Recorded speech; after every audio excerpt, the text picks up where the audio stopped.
এই যে নির্মমভাবে হত্যা হয়েছে, সেই হত্যাকারীর সর্বোচ্চ শাস্তি যাতে হয়, যাতে তারা কখনো এ ধরনের সাহস না করে যে একটা হাসির জন্য একটা মানুষের জীবন যেতে পারে, এটা হতেই পারে না, এটা আমরা মানতেই পারি না।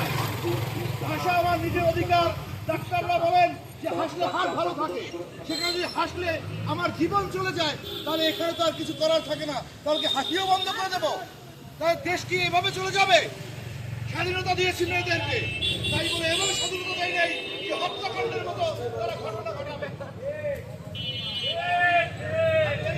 আসলেই মানুষ মারা যায়। আমি আপনাদের বেশি কিছু বাড়াবো না, কারণ আমরা মানববন্ধনে এসেছি এই প্রতিবাদ জানাতে।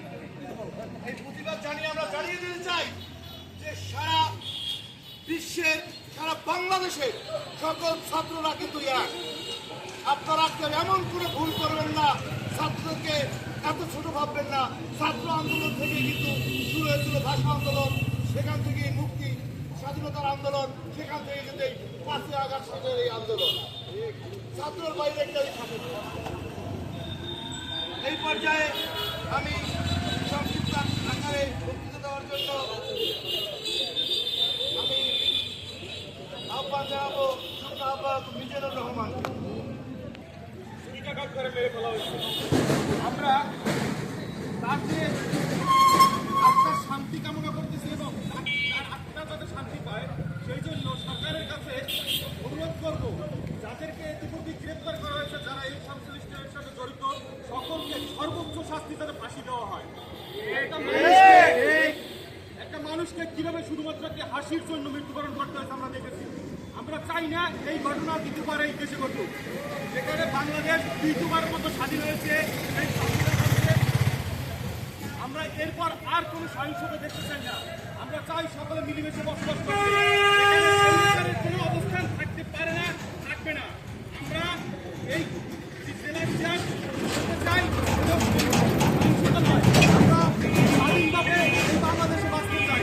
আর তার জন্য আমরা চাইলে লড়াই করবো, যদি প্রয়োজন হয় আমরা একসাথে অপশক্তিকে রুখে দেবো।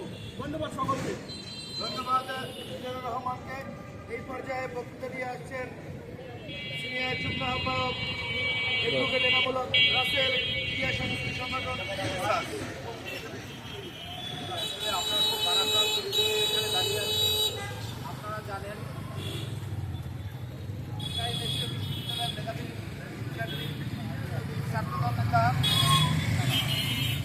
জাহিদুল ইসলাম পারভেজের নির্মম হত্যাকাণ্ডের বিচার দাবিতে আমরা আজকে এখানে সমবেত হয়েছি। আমরা যদি এরকম একটা নির্মম হত্যাকাণ্ডের বিচার না এই দেশে হয়, আগামী দিনে আবার এরকম অনাকাঙ্ক্ষিত ঘটনা ঘটতে পারে।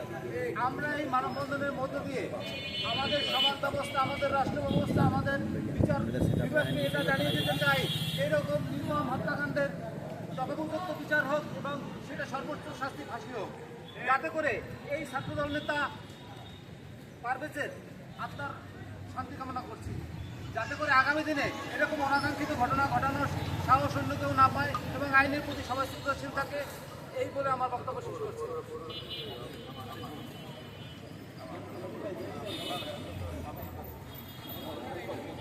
ধন্যবাদ এনামুল হক রাসেলকে।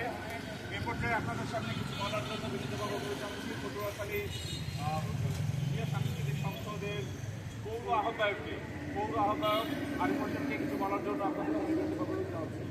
ধন্যবাদ সবাইকে।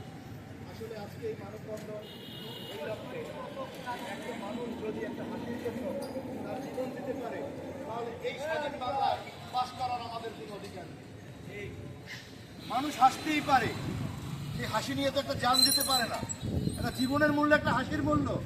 এর আগে দেখেছি একটা ছেলেকে পিটিয়ে মেরেছে, কি যেন ওর নামটা, ভাত খাইয়ে। বুঝাচ্ছেন এভাবে যদি চলে, আমরা আজকে এই যে আয়োজন করেছি, এই আয়োজন যাতে এই খুনিদের সর্বোচ্চ শাস্তি হয়, এরা যাতে সবার শিক্ষা হয় যে আসলে এ ধরনের কাজ করলে এর সাজা কি। আমি এই বাংলাদেশ জাতীয়তাবাদী শক্তির পক্ষ থেকে, এই জিসাসের পক্ষ থেকে আমি আবারও প্রতিবাদ জানাচ্ছি সকলের পক্ষ থেকে। ধন্যবাদ।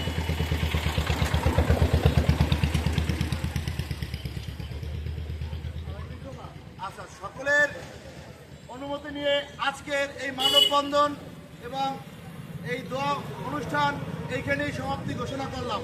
ধন্যবাদ, সবাই ভালো থাকবেন। শহীদ জিয়া অমর হোক, খালেদা জিয়া জিন্দাবাদ, তারেক রহমান জিন্দাবাদ। এখন আমাদের 1 মিনিট এই কলমের জন্য 1 মিনিট নীরবতা পালন করবো আমরা। ধরে দাঁড়াও।